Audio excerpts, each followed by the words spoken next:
the this book, the Nicolas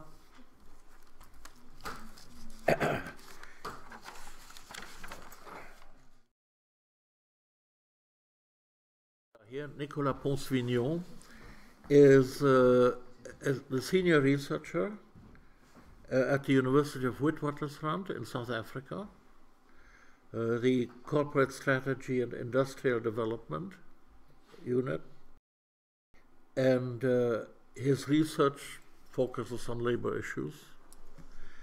But he's also, and this is what this book is about, the editor of the Global Labor column, which is a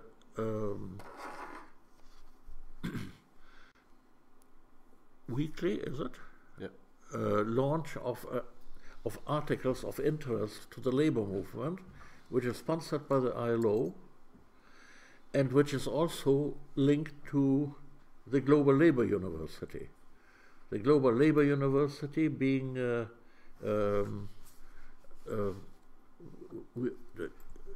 associated with us, where the GLI is associated with the Global Labor University, politically and personally, because the director of the Global Labor University happens to be the husband of our Karin, who is sitting here.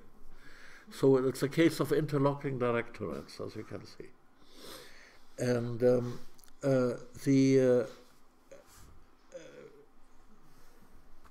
book anthology of articles that have appeared in the Global Labor column.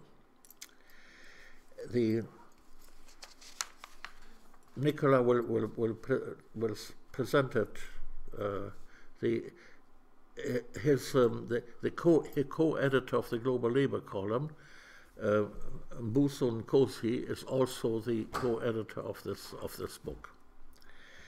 It's about it's very much about the kind of thing we have been discussing at this conference, at this summer school. Understanding the crisis, Europe in turmoil, Greece in a deadlock of the Troika's austerity grip, then exploring alternatives, something that I saw something that Myrtle should be particularly interested in. Ruth Castel-Branco, Site of Struggle, Organized Labor and Domestic Worker Organizing in Mozambique. And further, I will let Nicola do his presentation. I've not yet had the chance to read the book. I've read some of the articles online, but there's much more than and some. I noticed a chapter on The Hobbit which I missed, and anyway, so since he has edited the book, he's in a much better position to tell you about it. Over to you. Thanks a lot, Dan, and thanks to all of you for coming to this launch. I realize I'm standing between your digestion and the party, so thank you very much for coming. And I mean, for me, it's a real honor and inspiration to be here at the GLI Summer School. It's something I've been following for years through your coverage and the emails you were sending. And one of the things I want to say is that the Global Labor column, because it's a weekly publication, it's something that is permanent feed of ideas and articles. And so one thing I would like to do is to say to all of you that I'm hoping that at some point, hopefully in the near future, we'll be receiving submissions from you to the Global Labor column. Clearly the range of issues covered in the summer school and the kinds of work that you do, I think all have an interest that goes far beyond just the people in the summer school. And the Global Labor column is a tool that allows us to reach a very wide range of readers on all continents, in the labor movement, but also in academia, international organizations. And it's, I think with the 6 years now it's been in existence, it's got quite a wide readership. And so I hope that we'll be able to get a lot of contributions from people who attended the GLI summer school. One thing I wanted to say also before I talk about the book is that, and it's, I don't know if Sean is here, but I met Sean Sweeney 10 years ago in a very tumultuous meeting in Brazil for the first time with trade unions is quite now one that's been a few years, and it's one that's been always based on admiration and comradeship. I think trade unions are important organizations to articulate progressive struggles and defend the oppressed, but also one that has often been very critical of what unions do, or what some unions do, and sometimes it's a bit difficult to hear. So I do hope that I won't say anything that offends anyone, but if I do, I hope we can discuss it. I'm just recalling, it's quite typical of the kind of person I am, a major faux pas I did when I was 22. I was looking for a job with a firm that does in Paris consultancy for major French trade unions, and it helps these trade unions to negotiate with employers when employers try to fire workers en masse, and so it provides economic expertise.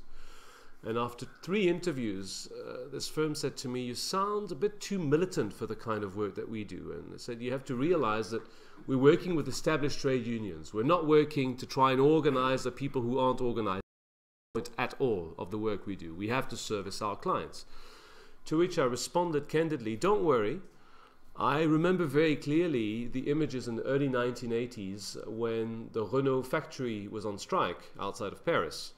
And there were images of OS, spécialisés, specialized workers, aka unspecialized workers, mostly North African workers, who were blooded and running out of the factory because they were being chased with tools by the union members, attacking them because they had replaced them during the strike.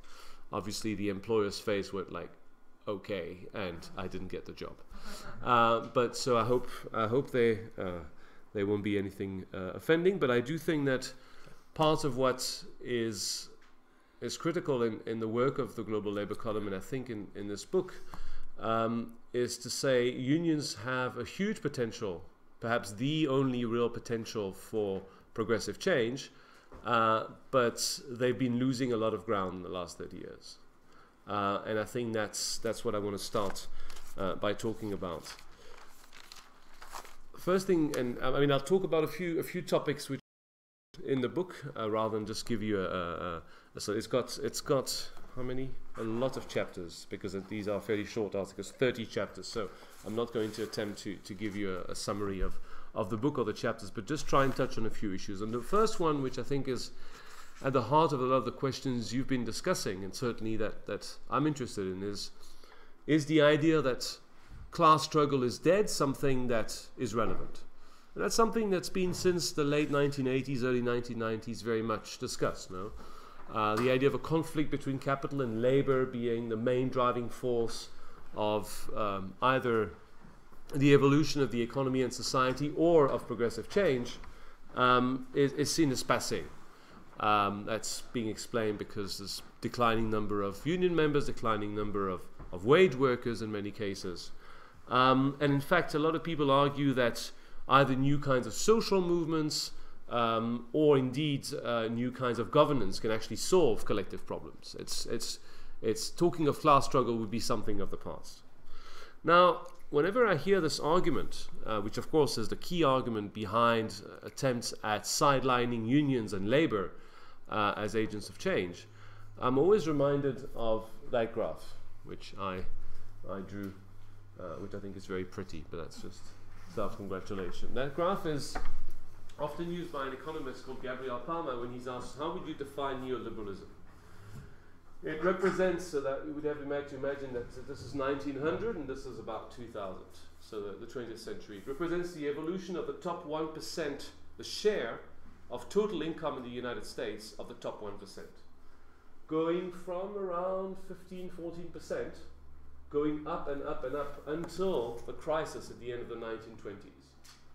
And then after the crisis and the beginning of the New Deal and a variety of policies that aimed to redistribute wealth in the United States, a steady decline, accompanied by, of course, real increases in wages for American workers. And from the late 1970s onwards, a return to an increase which has by now probably reached over 25, 26, even 27%.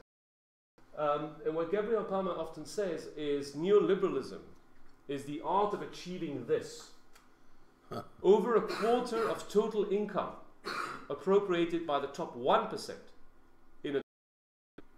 Because if you think long and hard about it, this is the kind of inequality that should normally result in massive contestation.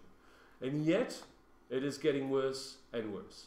And I mean, this is the United States, which of course is the classical example of neoliberalism, but where I stay in South Africa, has very similar figures, and indeed many countries in the world have experienced a similar massive rise in the share of the top 1% and often even of the top 0.1% in total income. So first element of response to the question of whether class struggle is now irrelevant or not. Of course, behind this are a number of phenomena.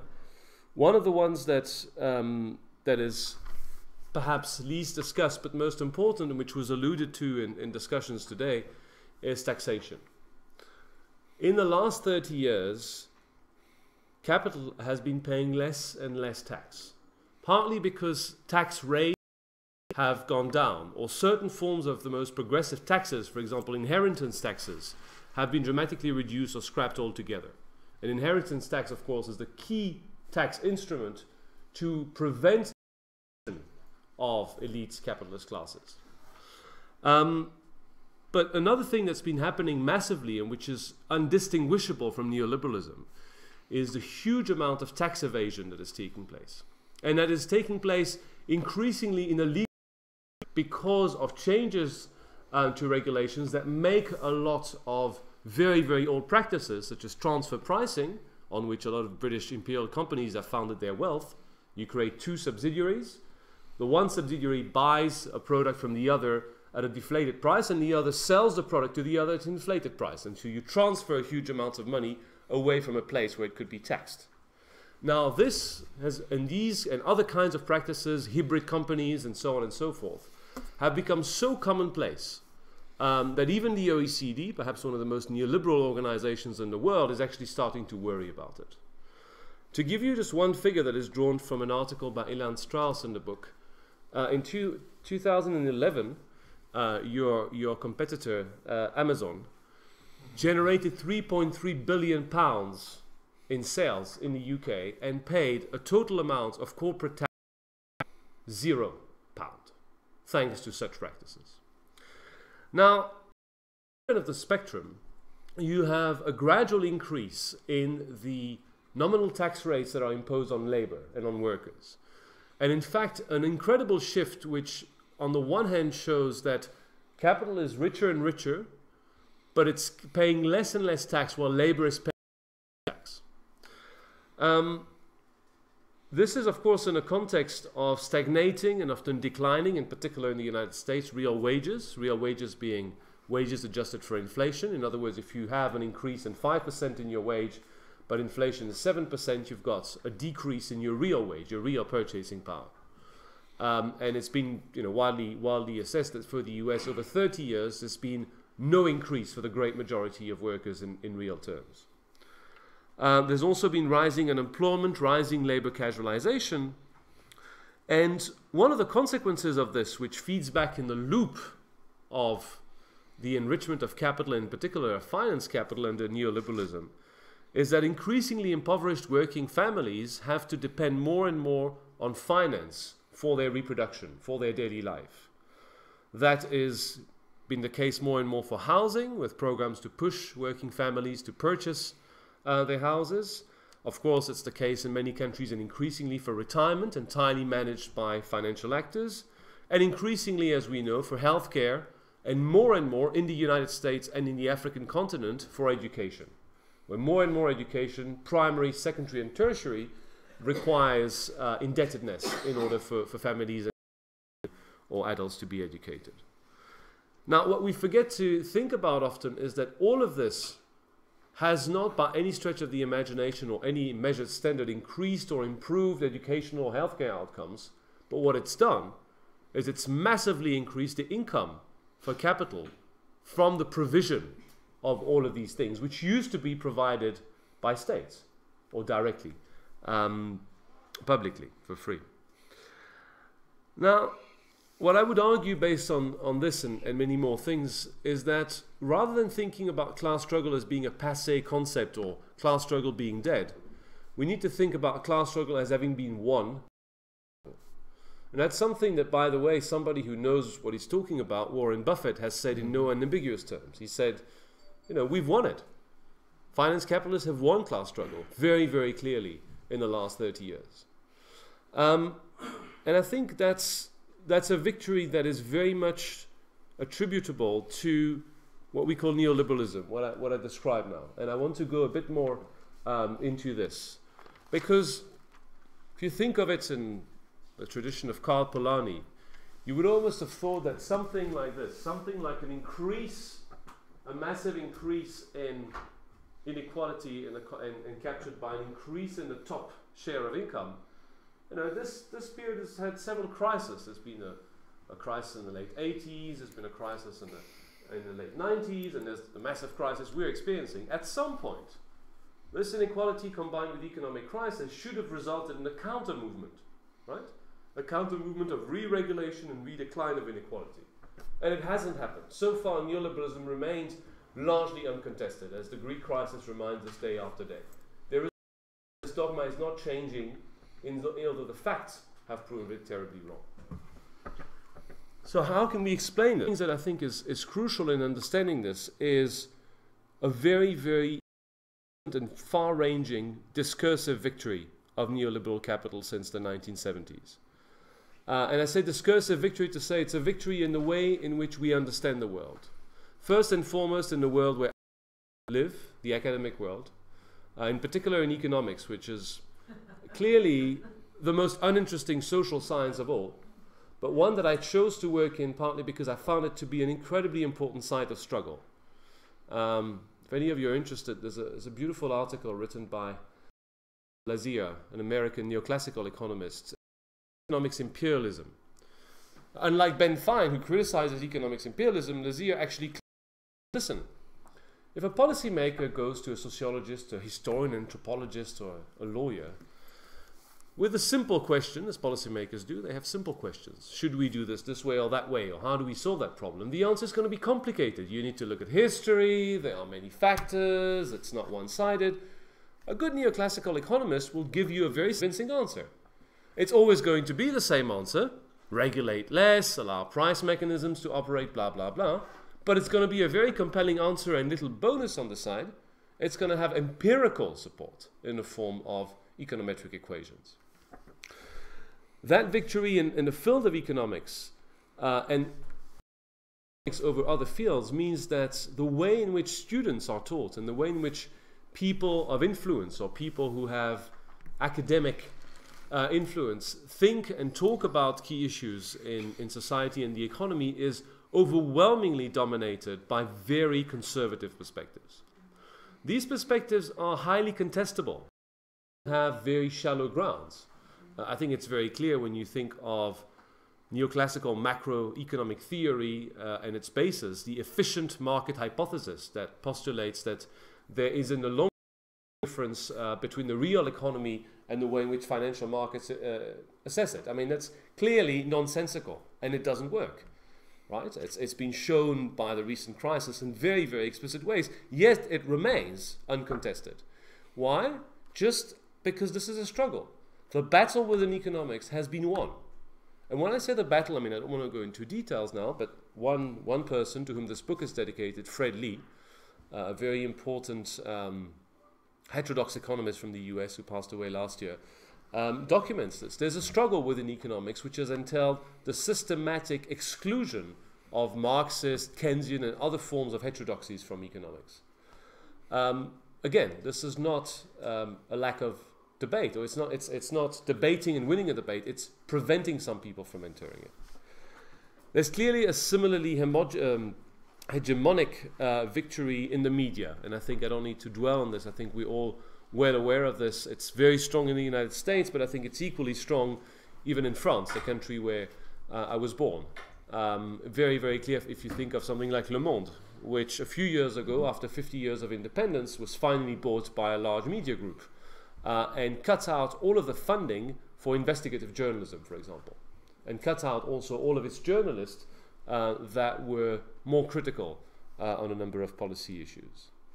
And most crucially, to understand the continuation of this trend of rising inequality in favor of the super rich is the victory within the discourse and within the way in which mainstream left parties understand the world and the economy. Ben Fine talks of the two phases of neoliberalism, roughly speaking, the first offensive, break the strikes, Thatcherite phase, and the second, deepening phase. You can think very clearly that, again, the primary person to do this was Tony Blair in the UK, but in South Africa, where I come from, I think the ANC has very much played this role of deepening neoliberalism, of giving it a varnish of respectability by turning neoliberal policies into policies palatable, palatable to the majority. Now, this has been done, and this is what, by the way, Gabriel Palmer called neoliberalism, by presenting things such as decentralization, the control of citizens over services, public-private partnerships, as being ways of making people involved, making individuals involved, always the focus being on individuals rather than groups, which ultimately boils down to what? To accepting the superiority of the market mechanism over any other mechanism for the allocation and the performance of economic activity. But what's the most important in this, and why it's neoliberal in the end, is what is left out. What's left out is always the most important. And of course, it's macroeconomic policy, which in my view is the absolute core of neoliberalism. Macroeconomic policy, both monetary policy and fiscal policy, which have historically been instruments whose use could be debated, but who could serve a variety of purposes, are now conceived very narrowly as having to follow one best practice. And this best practice, coincidentally, systematically serves the interest of finance and capital. It's very, very clear when we think of fiscal policy that the absolute objective is not to generate indebtedness, when this indebtedness is often seen or is often absolutely necessary, for example, in a country like South Africa, to reduce inequality. How do you expect in a country like South Africa, where 3/4 of the country was completely excluded from any kind of social and economic investment, that having a budget surplus, as Trevor Manuel boasted about in 2006, is going to help fix problems of poor schooling, poor roads, poor everything for the majority of the population? Of course it can't. And of course, assuming that profit-seeking private companies will deal with this is a complete pipe dream. But yet, this has been possible. This victory and this deepening has been possible. And of course, beyond the discursive victory, what has made this possible is a class victory and the defeat of labor. Now, the defeat of labor, I mean, we're obviously very close to the site of really important strikes in the 1980s that were broken with quite vicious tactics.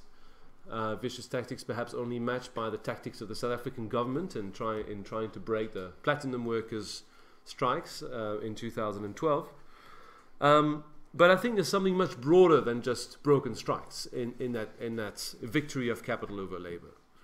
First and foremost, there is the process of economic transformation that has led to deindustrialization and the rise of outsourcing and casual labor, which has basically meant that a growing number of people are not employed in the kinds of employment relationships that form the basis of traditional unions.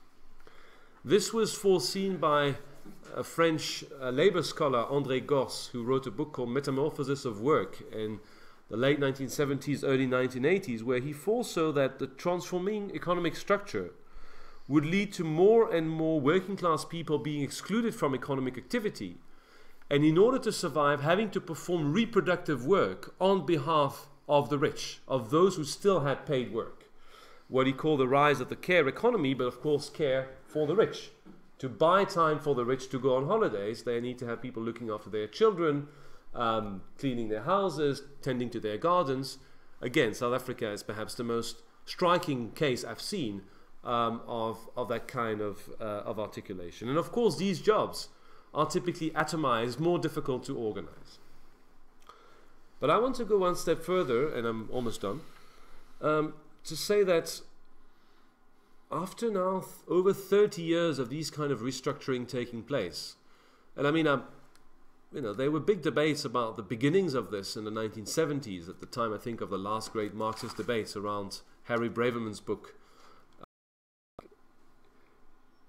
It's not just, when we think about why trade unions haven't been able to respond to this structurally, we have to accept that it can't just be seen as a strategic defeat. It can't be, it's difficult to organize farm workers or forestry workers or domestic workers, or it's difficult to organize outsourced workers. You can accept the argument that it's difficult if you have a 5 or 10 or even 15 year. But after 30 years, you have to ask yourself, why is it that such a brutal onslaught that has undermined the possibility for unions and labor to really respond to everything that capital was doing, why is it that things haven't changed yet? Why is it that we're still talking about these challenges as if they are almost new? One thing I would suggest, and which my co-author Mbuso and I suggest in the introduction, is that we perhaps need to go back to what is often seen by trade unions, in particular in the West, but not only, as the golden age of capitalism. And also the golden age of trade unionism, very uncritically. In the 2000 workshop I was referring to, met Sean Sweet, where I remember that every time I was making the point about the importance of focusing on organizing casualized workers, not just for the sake of defending the weak workers, but for the sake of rebuilding labor strength, the response I got was, yes, but why can't we go back to the 60s and the 70s, Why can't we go back to massive collective bargaining, everybody employed by one employer? And it was coming from unionists from all over the world. And the problem is, it may be nice, but it's not going to happen. And the next problem is, was it also nice? Was this golden age nice for everyone? Well, certainly it wasn't nice for workers all across the world. Certainly it was much better for workers in a few countries, in particular, of course, the North Atlantic countries. But also, I think, and it relates to some of what was discussed today, I think a lot of the more reactionary character, which we have to accept, of trade unionism, was largely undiscussed and unproblematized in the 1950s, 60s, and 70s. A very strong bias, for example, towards male, white, middle-aged workers. And a great difficulty, in accepting the arrival of new workers who may have been non-nationals, non-whites, non-male.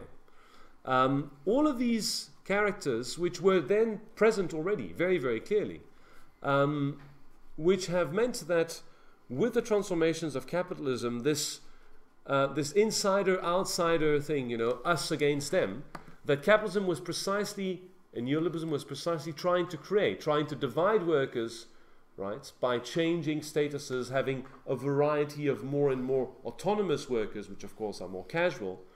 All of this, instead of generating a reaction of let's reclaim an inclusive working class and let's reintegrate those workers, very often was met by an acceptance by unions that said, okay, those people are now enemies. The scab workers, for example, in the Renault factory, brought in order to resume work. These are enemies as much as the capitalists. And I think to a large extent, there needs to be a little bit of introspection to understand this defeat. Because, again, and at the risk of repeating myself, this defeat, which even touches countries, by the way, like South Africa, South Korea, where the labor movements were absolutely instrumental in dramatic political change in the 1970s and 80s. Right? Very radical, much more radical than the Western trade unions. Even there, you find very similar phenomena. In South Africa, the labor movement is ripe with xenophobia and sexism. Let's face it, it's a reality. And a lack of honesty about these questions, I think, makes it sometimes very difficult to consider how things can change. Now, I'll just conclude with making 3 very brief suggestions, and I'm sure there'll be lots of, I hope there'll be lots of inputs depending on digestion and expectation for party, which I look for. The first thing that I think we can do, and which I think we try to support with the Global Labour column and to contribute to with this book, is to take what is happening and the transformations very seriously. The transformations both in the way in which production is organized or the economy is organized, because we need to understand in order to respond. But also the transformations in the way in which workers respond to this, which often are unknown, or it takes these kinds of get-together to find out about some very, very inspiring struggles which otherwise we don't know about. So part of our role is to publicize this, to talk about these. And also to critically assess what is being often sold to us as the solution to poor labor conditions, which is increasingly related to corporate social responsibility and donor or company-driven programs, such as, for example, Better Factory, which is a program to improve working conditions in the garment sector, first in Cambodia, and it's spread to a number of places, fair trade, and other things like this. And you'll see there's quite a bit in this book that very critically assesses things like this. And very often the conclusion of the articles is that these kinds of initiatives that from trade unions to protect workers only be effective and not pure window dressing if workers are empowered to own them and control them. And that is not always the case, including in transnational union solidarity. The second thing is, which I think is absolutely crucial, is to contest the dominant paradigm on its own terms. To contest the fact that this acceptance that the private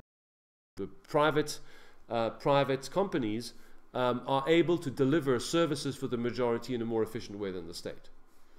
It's really my belief that state capacity to deliver has been systematically and continues to be systematically undermined on purpose to create a space for private accumulation. It's not because it's impossible to publicly. And for this, I think we need a macro analysis, and this is what a few of the authors in here try to do. There is, and I think, by the way, these kinds of macro analysis can be very important tools to inspire concrete struggles. Let me give you this example. Salima Valiani has written this article on trying to understand why there's been a shift, a structural shift to a reliance on foreign nurses in the American and the Canadian healthcare systems in the last 30 years. And what she finds is that around the 1970s, 1980s, there was a dramatic increase because of concentration in the price of medical hardware. And the Canadian government was faced with a very simple choice. Do we start charging for healthcare, or do we contest these increasing prices that we have to pay for just about everything we buy for our hospital and our healthcare system?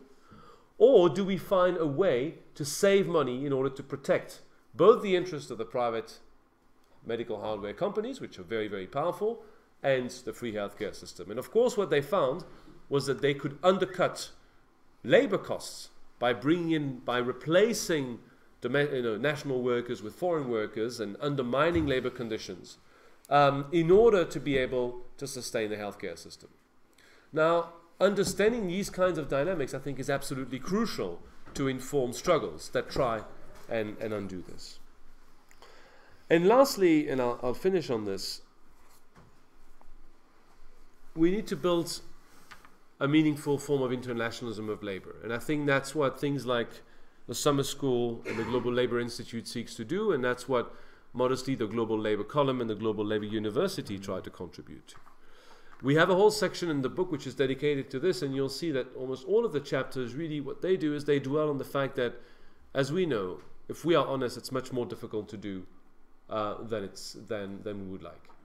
The reason, I think, was very clearly put forward by Pierre Bourdieu a few years ago when he said, the capitalists who meet at Davos went to the same school. They speak the same business school English. They understand each other. They perhaps even share the same liking of cigar brand and wine, types of wine.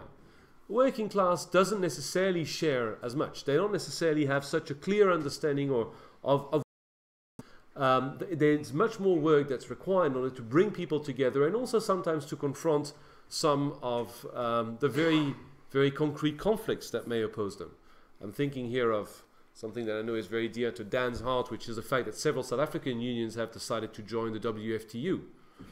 Well, if you speak to them, and I speak to NUMSA, for example, they'll tell you, well, when we have to negotiate about with the car companies, we see the American and the German unions really basically playing economic nationalism and fighting to keep the localization of factories outside of South Africa and southern countries.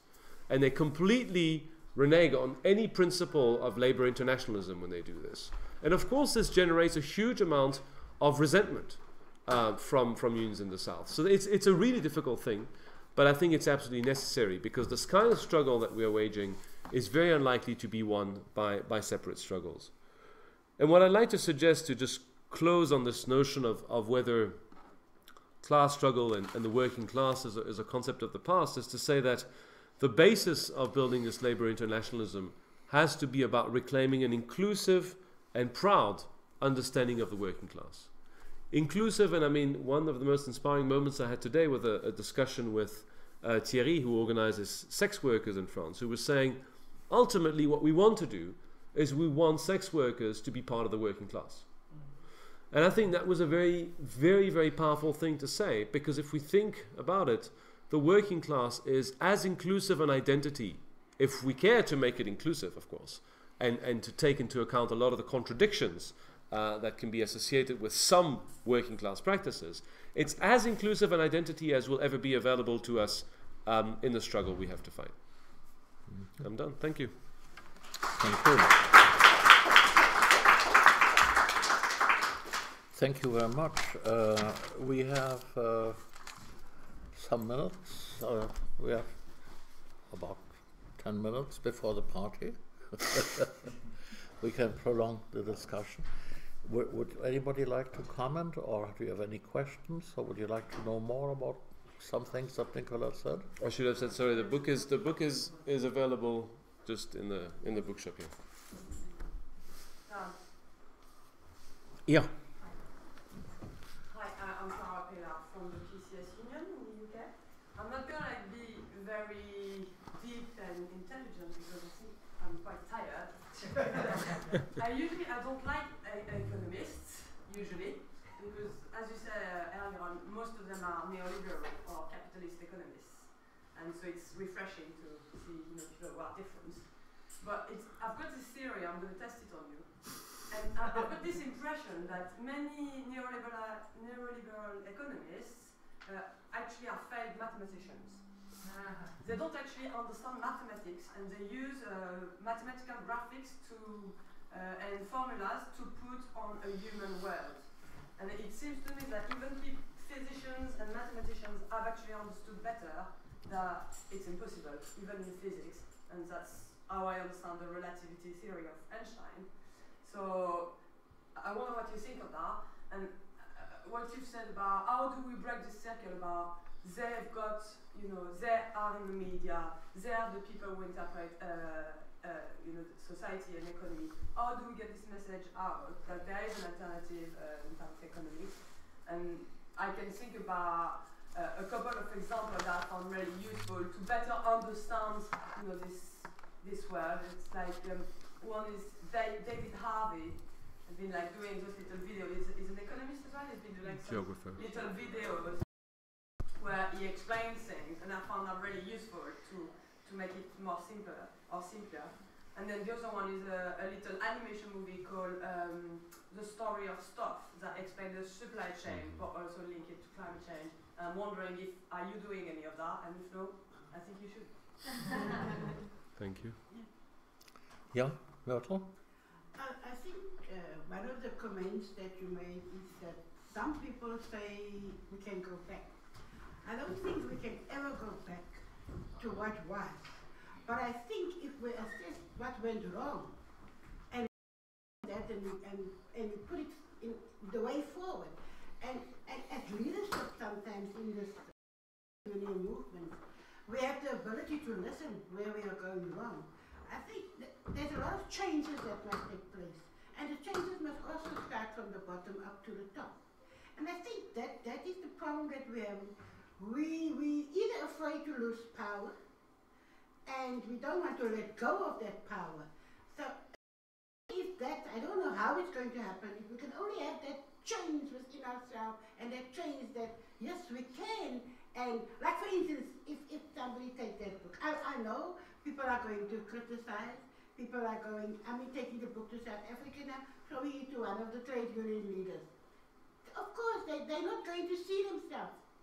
You understand? And I think that we must have the ability to see How can we change ourselves and where we went wrong? Otherwise, we will carry on for years the way we are, and things will just go. I mean, that's what's happening in South Africa now. You're there. So I don't know. I don't know how we're going to change or what mechanism can we use, like they say, to change the concept of trade unionism. Maybe there's another way. I don't know. Anyway, yeah. Yes.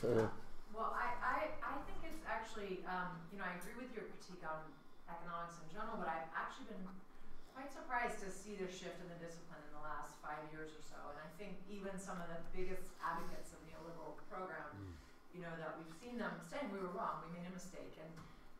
And I work primarily in minimum wage issue. Like the discipline has shifted even in the U.S., and yet the policymakers are going backwards. The policymakers go further back with outrageous claims that even the economists don't support.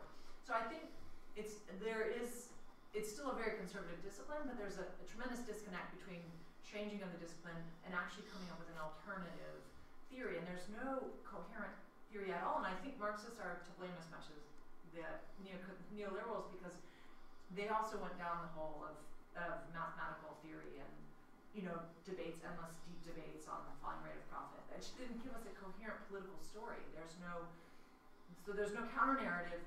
There's no, you know, to go with the counter movement. There's no counter narrative right now, or no.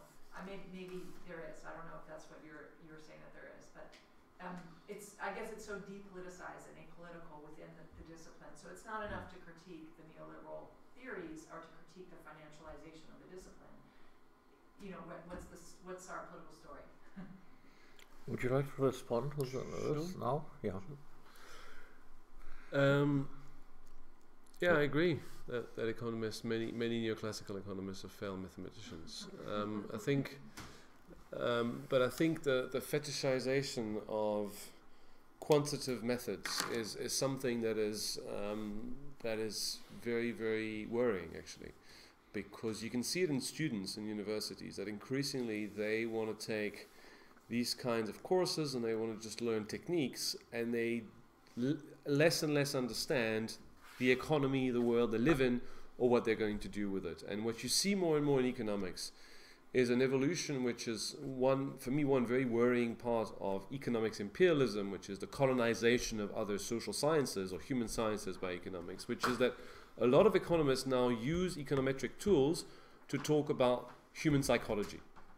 So a lot of papers, I mean, there's a journal called the Journal of Mathematical Psychology, which is an economic journal, basically, which basically looks at, you know, how do people respond to a divorce, to this, to that. I mean, it takes all of these things, these very subtle, complex human questions, and just throws at them mathematical tools. And indeed, a lot of serious mathematicians just find a lot of econometric reasoning ludicrous, because, and it's particularly clear if you look at people who work on institutions.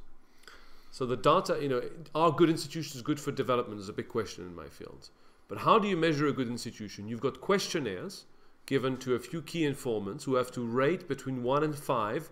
Oh, is the police good or bad in your country? Or is the court system reliable, yes or no? 1 to 5, you aggregate, and then you start putting this in very convoluted sort of relationships, which is just, I mean, mathematically, there's no correlation. You can't establish a correlation. It's completely biased. So it's very, very, very flimsy. But it's becoming, or it has become, and which is one of the reasons why it's difficult to push this, it has become accepted as allowing economics to claim to be partly a natural science and partly a social science. And I think breaking that claim to scientificity without removing the need for empirical work, of course, and working with statistics seriously, but that is a key challenge. How do we break the message across? Well, I haven't done videos, but that is one way of doing it. The book and the Global Labor column, which is available for free. I think, you know, well, it's in French, but there's a great video called La dette c'est chouette, which was released before the elections in France, which explains what is debt and why, you know, talking about debt in a negative way makes no sense, you know, really. But I agree, we need to do more and more of this.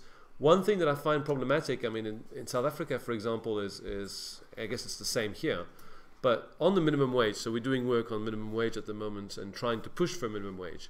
You write one article that says there is American, in fact, research that shows that you can have higher minimum wages and more employment. But then as soon as this comes out, you've got 7 articles that are published the next day that, you know, from a businessman, a spin doctor from here, 2 economists from there will say the contrary. You know, and the problem is it's very difficult to have the sort of, you know, the occupation of the public space, also because all of these media groups, you know, are privately run. I mean, in France, we know this, Le Figaro, the leading conservative newspaper, belongs to France's biggest arms dealer and manufacturer, Serge Dassault. I mean, obviously there is, you know, it's something that's very difficult. So, but it's an important battle. But we can do more. I agree. And we will. And we will. Just before I go to your question, comrade, on the economic discipline, of course you're right. I mean, there's been very recently a change from, let's say, a few economists in the US, not all of them, but a few economists who were, let's say, I would guess they would be center-left in the US, center-right, and so the world, who've moved to what would be center-left in the rest of the world. And there was, I mentioned in the introduction, there was this New York Review of Books debate on what's wrong with the economy and with economics, a title for a debate that would have been impossible, where even some radical economists like Merkovsky were invited.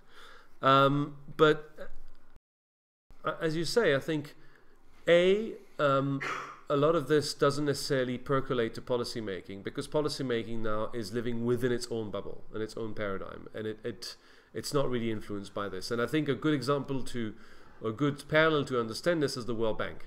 The World Bank has 1,000 development economists. A lot of their work is actually quite good. But when you actually speak to people who run the operations of the World Bank, they know nothing about what's being done in the economics, in the research department. More problematically, though, I think there is an alternative paradigm that's emerging around some Marxists, not necessarily American Marxists, some of which indeed have done very, very crazy with math, especially analytical Marxists, who are not my favorite cup of tea, but they're Marxists, and post-Keynesians, around sort of thinking about an alternative to run the economy. But the problem is, it goes back to that question, is they have no idea how to actually make this happen. I mean, they've got sometimes a very nice, you know, I mean, we have quite a few articles in there, very good suggestions. The state as an employer of last resort, or a tax for equity to prevent companies from pushing wages down. There's lots of good ideas, and I think it's quite a coherent core. It's ignored, but it exists. The problem is it needs to have a political economy. It needs to have an understanding of how it relates to actual policy decisions. And of course, I really believe that this will entail struggle and links with social movements and trade unions. Your question is very broad, comrade, but how can we change? I just want to... I don't know. I don't have the answer, but I've been thinking a lot recently in the context of the United Front in South Africa and what's happening around the Metal Workers Union. And what looked like a very promising process and now more muddy with the postponing of the launch of the United Front. I've been thinking about this dialectic, which I've heard a lot here, including this morning, between, let's say, people who say, you know, we need to start from the bottom. We need to go back to a syndicalist or just a workplace-based tradition, because that's where true democratic control can happen. And people who argue, and I think also very convincingly, I think the gentleman from Canada earlier, that we need to sort of look, you know, to accept that there's this distant democratic gap, and that we need to engage with the issues at the top, that they're very, very important. How we think about budget, how we think about, you know, all the macro issues, you know, and that requires dealing, you know, at a high level. And we, you know, or which would be a sort of vanguard approach, I guess, in some ways. No? And I think we need to find a midway between the two. You know, I mean, if I think about the Paris Commune, no? The Paris Commune was a success because the Proudhonists accepted that they couldn't just change society by changing the way in which every company was run. That this was never going to win any struggle against an invasion army and a reactionary army. And similarly, the Jacobins and the Blanquists had to accept that they had to have a popular base if they wanted the revolutionary struggle to not actually remain just in their minds, you know, a typical sort of like, you know, you, me, and my friend want to have a revolution. But this articulation is necessary, but of course, it's unbelievably difficult to achieve. I mean, and in fact, even in South Africa, where I was very convinced until recently that it was the one place where it could happen most, I'm starting to be a bit skeptical, a bit worried that again, divisions over very small issues are going to prevent the emergence of a unitary resistance. And yet, if the resistance is not unitary, if people focus on what differentiates them rather than what unites them, it has absolutely no chance to succeed.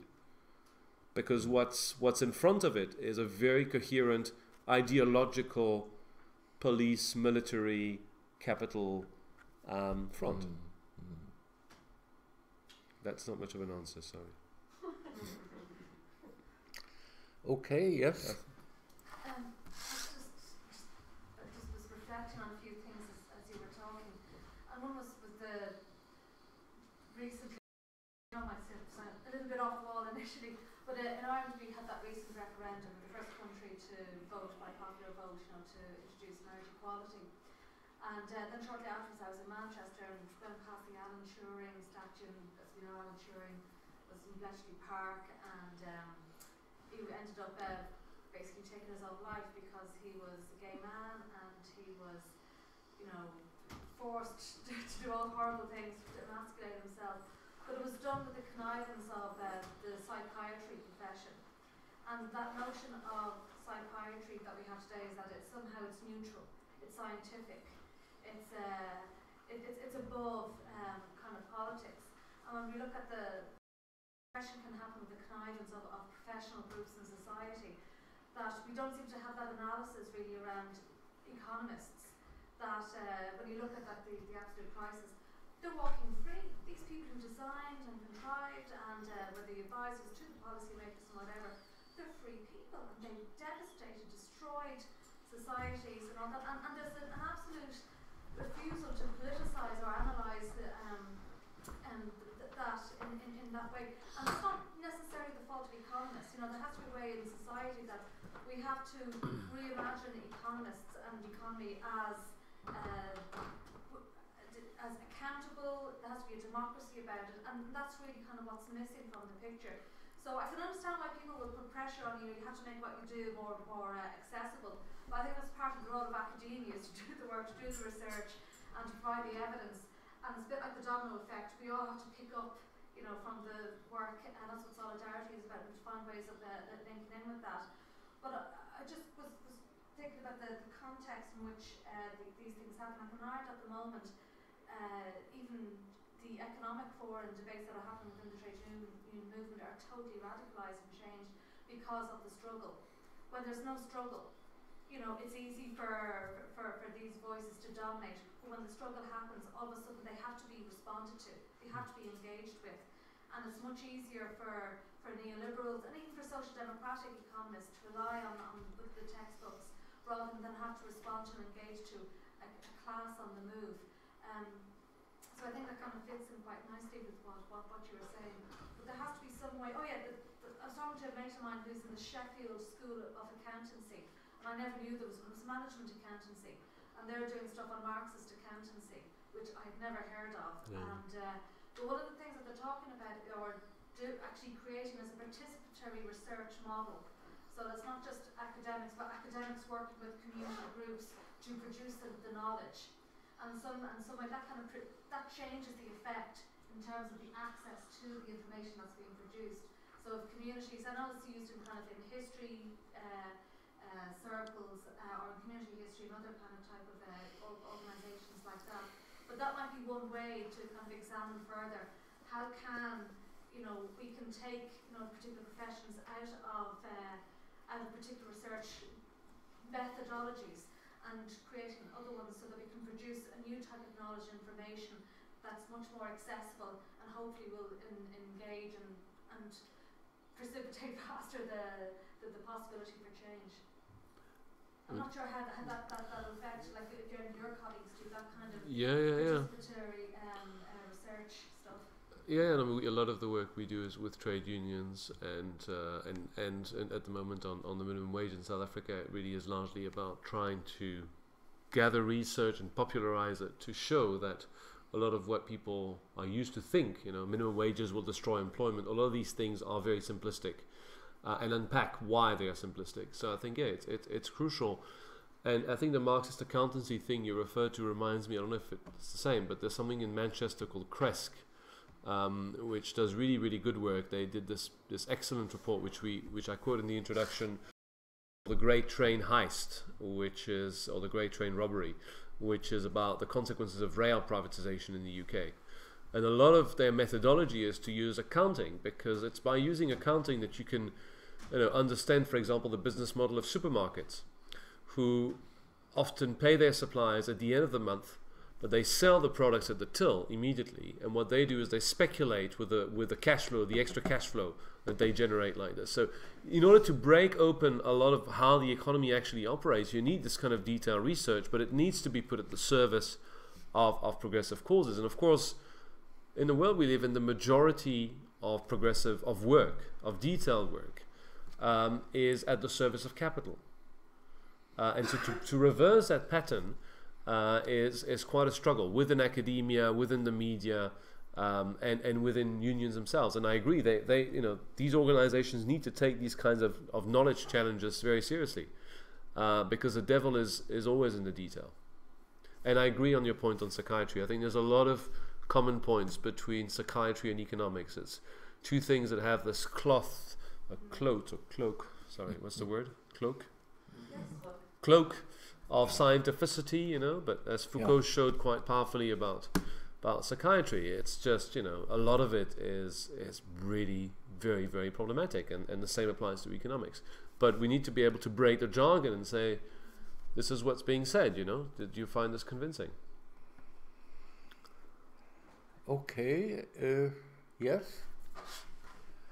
Can you please elaborate on that point when you mentioned that when the agendas like fair trade agenda or other programs for improving the working conditions of the factory people are coming not from the trade unions. As far as I can see, all the development agendas are dealt in isolation. There is a disconnect between the planning and involvement of trade unions, whether they are the national trade unions or whether they are the global trade unions. Can you please elaborate on that? It's a very important issue, and I think it's a broad question. Let me just zoom in on a couple of things. And I guess the key thing is what the research here, and I mean there's another research that I think of. It's the massive research that was done at the School of Oriental and African Studies on fair trade, which I understand to have really not pleased the fair trade organization that commissioned it initially. Is that when the objective is to be able to stick something that says this is an ethical product, it's fair trade sugar or coffee, it's certified paper. I did my PhD on the forestry sector in South Africa. When it's a private initiative that's aimed at reassuring a middle-class Western consumer market, usually what's behind it is bogus. It's bogus because it's not worker controlled, which is exactly what I saw in the case of forestry certification. It's the workers, BWI, bless them, negotiated that social conditions were included alongside environmental conditions in forest management certification.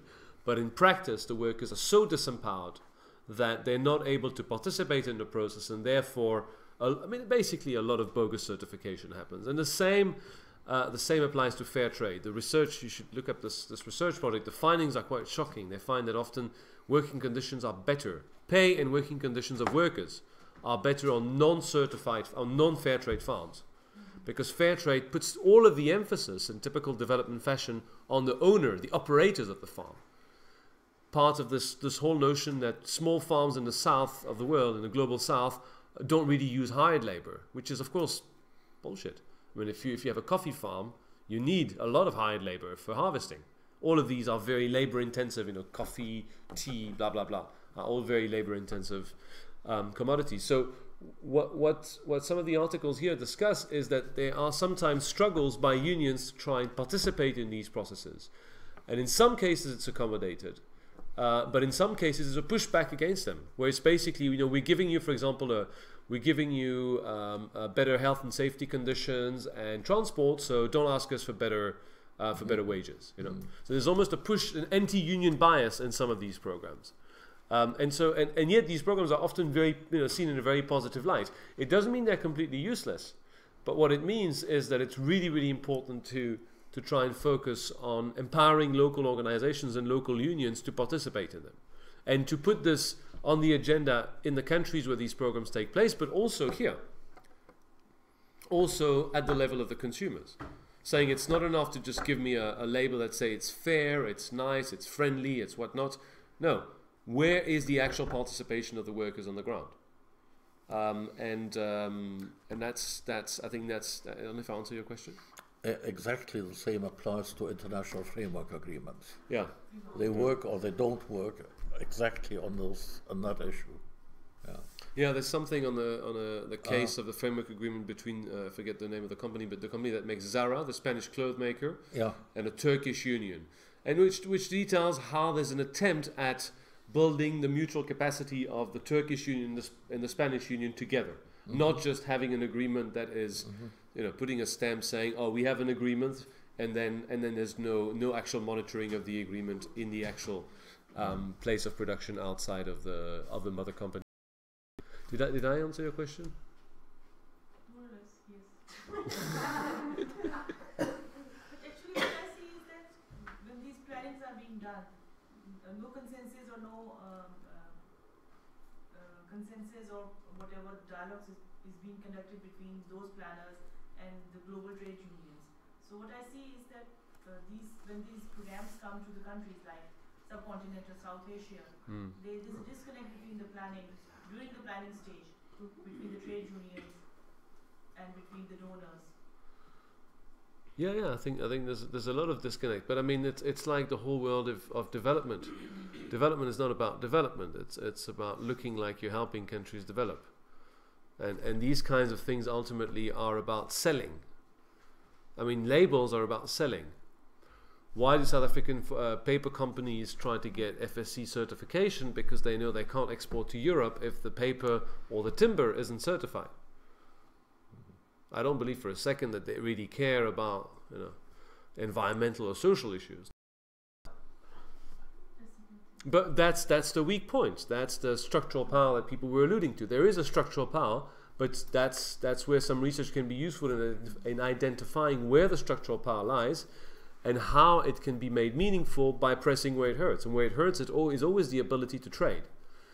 For example, in the case of forestry, if a campaign focused on denouncing the abusive or the excessive certification of plantations in certain countries based on evidence that the certification shouldn't have been awarded, that would immediately generate a response from these paper companies, because they can't sell their paper if it's not certified. So it offers potential, but just that it exists, and when it's corporate driven, it's not progressive. But it still offers a potential, which I think is some of what the papers in the book discuss interestingly. Okay, we can continue the conversation at the party. There was a question in the back. There was another question? Sorry. Yeah, one more question. One very brief question. Last one. I wonder whether you discuss in the book about the challenge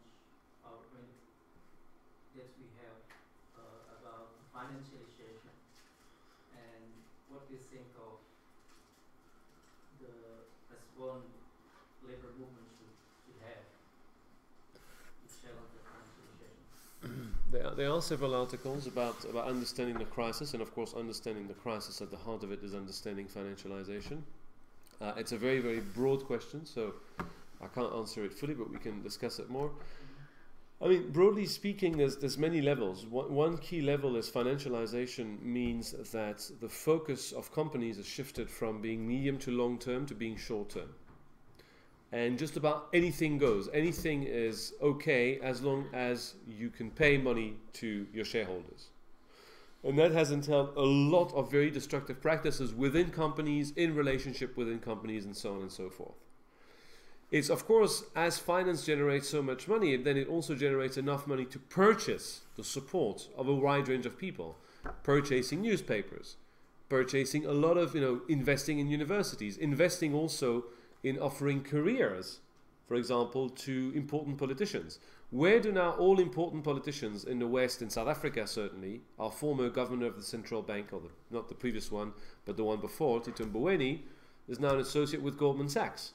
it's very clear for all of these people that their future career, if they want to be rich, is not going to be one of having a foundation or just retiring as people used to do, but it's going to be working with those institutions. So there's a really, really massive power that happens there, and which goes hand in hand with a very destructive behavior across the economy. So I think it is an absolutely paramount challenge. What the union response should be to it, I think, is well, it's a big question. I don't know if I have a response to that question in particular, but I think it goes back to some of what I was discussing, which is it's about contesting the deregulation that has rendered finance so powerful, first and foremost.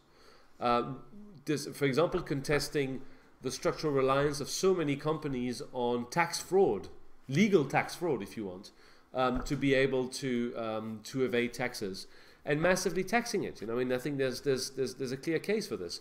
But the problem is, to tax finance, you need to be able to develop the capacity to understand where the money goes and to implement effective taxes. And of course, that capacity, the capacity of governments under neoliberalism, has been tilted. It hasn't been undermined. My interpretation is that it's been restructured with a lot more focus on certain kinds of functions, in particular macroeconomic policy functions, but in a very narrow ideological frame, where people think of their role as just facilitating, like a lax monetary policy and a very tight budget policy. So contesting it on several levels, I think, is really important. But ultimately, yes, curbing the power of finance is the paramount challenge at the moment. And there are several articles that deal with this. Yeah. Well, thank you, Nicolas. Thank you, Dan. Thank you. Let's party, no?